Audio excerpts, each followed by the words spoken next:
Hello, everybody, and welcome back. And today we are talking about overcoming barriers and break through your negative beliefs. So this is like the crux where all the magic actually happens. So welcome to episode 3. So in this session, we're going to look at what are the actual blocks and self-sabotage and patterns and negative thoughts, limiting beliefs and stories that we tell ourselves. Because once we understand that, we can actually start to look at how we can move beyond them. And so the process is to be kind to yourself, number one. You can't catch bees with, vinegar. You catch more bees with honey. It's the same with yourself. The more gentle you are with yourself, the easier you'll find it to get to the other side. And this has really been a problem for I shouldn't say a lot of people. I'll speak for me. It was a problem for me. I have a brutal inner critic. Her name is Cruella de Vil. She was the lady in the Dalmatians who was just wicked. She was very authoritarian and she was relentless. She wouldn't give up. And that's how my inner critic was for years until about probably 10 years ago. And I've started to become much more gentle with myself. It can kick up from time to time, but on the whole, it's much better. So I'd like you to do that because when you have compassion for yourself, you actually can forgive yourself and move beyond it much quicker. And then you're able to separate fact from fiction and you can process the information and you're on the other side. So what are some of the barriers of self-sabotage, judgmental self-talk? Again, 0 to 7. I think it's what we've been told. Like my mom was a really good mom, but she had some really crazy dysfunctional behaviors that she didn't mean to, but that was what she was taught. And so she passed it down to me. And for me, I really wanted something different for my children, which is why I do the work I do.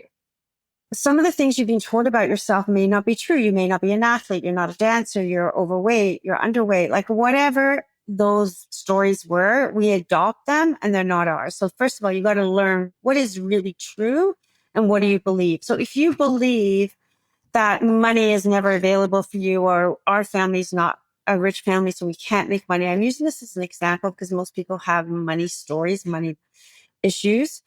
Your behavior will follow that belief. You will follow that. So what will happen is every time there's an opportunity, it will be sabotaged or, you just won't even try. You pull yourself out of the game before you even start because you think that's not available for you, whether that's a university application or a program, whatever it may be. It's maybe as simple as not even beginning. And that's how you self-sabotage. So what happens for us is these kinds of behaviors start to run on autopilot. I use the phrase that we're kind of hydroplaning through our life. Our life is fast. We have tons of information coming at us. We have more things, and with more things, we're more distraction, less time, even though there's more demands. And so what happens is we become overloaded and bombarded. And when we hydroplane through our life, we start to drive the car without consciously thinking where we're taking it. So, we've all been in that situation where you get in a car and you're going from A to B, but you start thinking maybe about a problem at work or you're on the phone talking to someone and you've actually were distracted that you're not driving where you're supposed to be. So that would be an example of our brain being on autopilot. It's like you just went to your default setting, your default programming is what happens. It takes over. And that's what happens when you're not using it.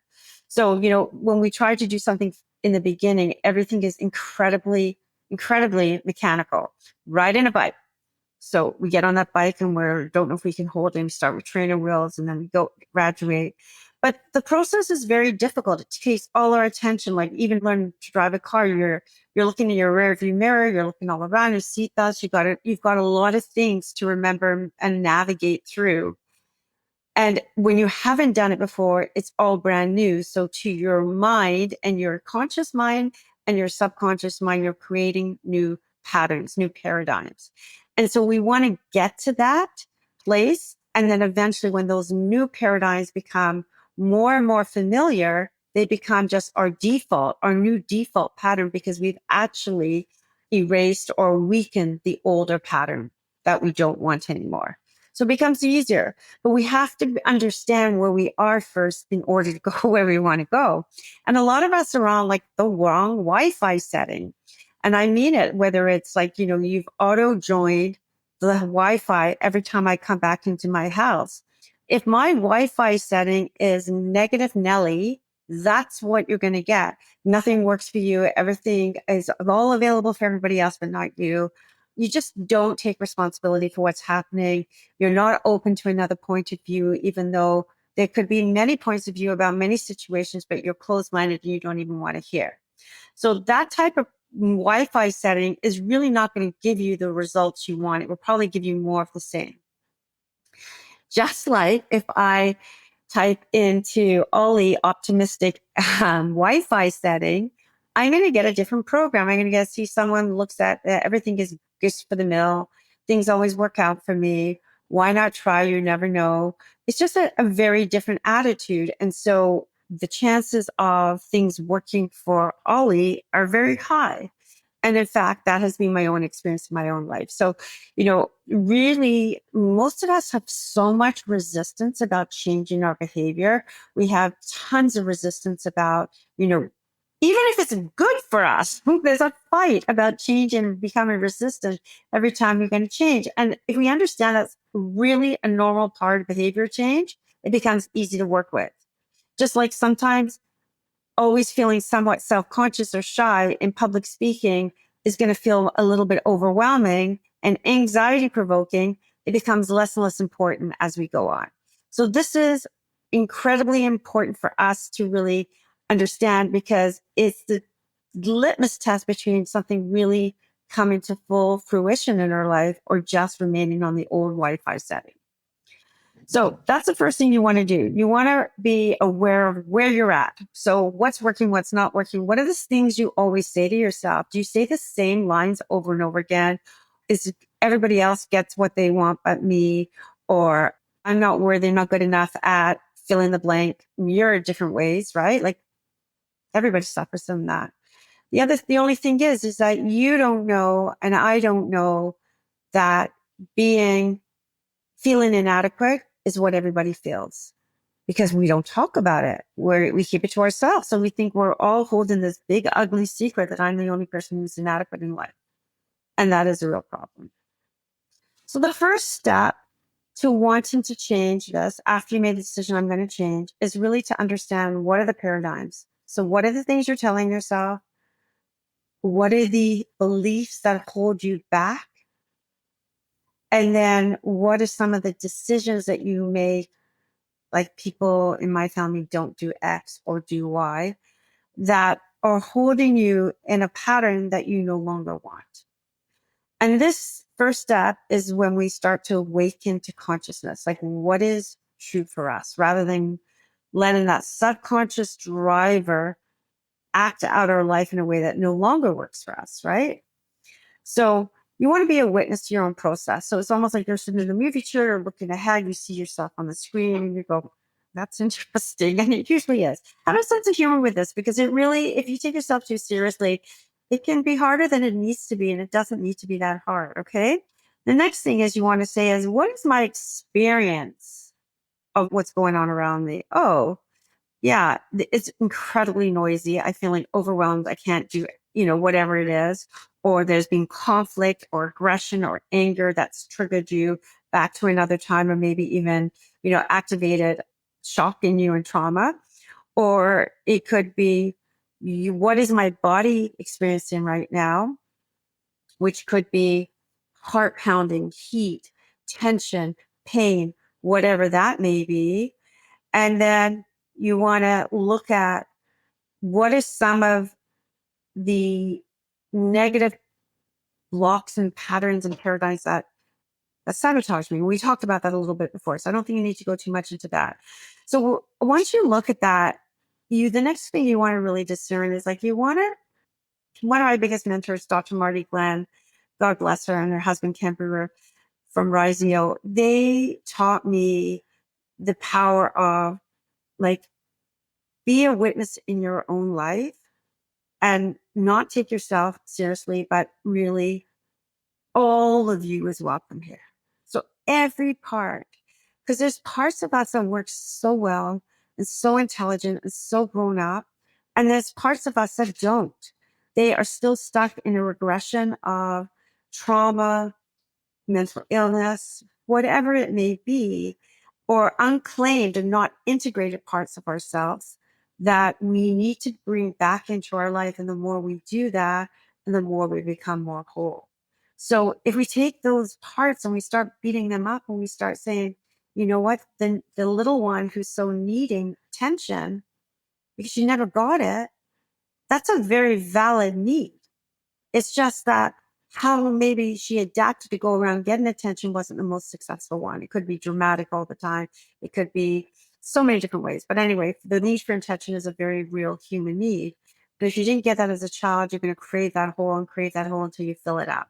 So the more you become friends with the parts that really weren't received so well as a young child, you can then start to reparent them. And once you reparent them, you have a new relationship with them. And then they don't blow up your life in a way that really hurts you anymore, which is beautiful and amazing. So once you sort of look at that, then you can ask yourself, what is the story I'm telling myself about this? So you have this thought or this belief, and you know, what is the story I'm telling myself? What am I making up about this situation? What do I know to be true? And once you start to go into that self-inquiry process, you really start to see that some of your patterns are really innovated out of necessity to adapt, but they're really innovated to keep you comfortable because up until now you had to believe that. But you don't anymore because now they're hurting you, not helping you. And so you want to be able to welcome these parts and reparent them with compassion and grace and give them what they really missed the first time around so that they can no longer hold you hostage in your own life. And then the fear thing, I think there's two themes that come through this. One is about shame and guilt and perfectionism. And there can be levels of all of that. And the other one is fear. So the shame perfectionism cycle is a cycle of addiction. It's a cycle of rigidity. It's a cycle of obsessive, anxious behavior. And as long as we keep doing these cycles, we're going to end up in the same place over and over again. So that's where change doesn't happen. But if we can actually look at that some of these things are just a natural part of being human and it's part of our own self-actualization process, and we work with people who can help mentor us and get us to a better place or even do our own self-healing to some degree, because I think that we are experts in our own life and we can really heal ourselves. But there's times when we do need other professionals and other partners to come in and help us and guide the pathway and fellow journey with us. So I'm not saying it's all, but we have to do the first part, which is take responsibility and say, okay, this is what's up for me. This is what's alive for me. This is what I need to do right now. And once we've got that part done, then we can conquer the fears. And the fears are real. And I think fears held me hostage in my life for 60 plus years. I think there's always a level of fear to deal with. I don't think fear ever goes away, but it becomes less and less toxic because we learn to move beyond it and through it. And once we do that, it no longer holds us hostage in our own life. We start to get out there and do the things we say we're going to do. We start to take risks.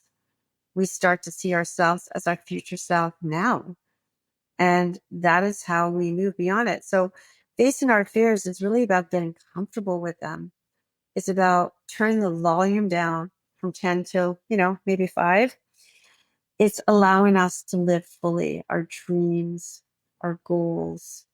It's allowing us to live a much more expansive life. And it's mandatory if you guys want a lifestyle redesign in which every opportunity becomes limitless to you. Everything that you want is on the other side of that fear. So again, love to hear from you how you're liking this mini-series, what's missing, what you think you need. If there's anything that could be supportive at all or any feedback, I welcome it all of you. So letting you know that, and I look forward to seeing you next time. Until next time, stay naturally high. Thank you for joining me for this episode of Naturally High. If this conversation resonated with you, I'd love to hear your thoughts. Please leave a rating and review on Apple Podcasts or Spotify, or reach out to me through the links in the show notes. Together, we're changing the way the world approaches mental health, addiction, and trauma. Remember to like, subscribe, and leave a rating for Naturally High on Spotify, Apple Podcasts, or wherever you listen so you never miss an episode. For more inspiration and resources, follow me on Instagram at therecovery_concierge or visit therecoveryconcierge.com. Stay empowered, keep rising, and I'll see you in the next episode.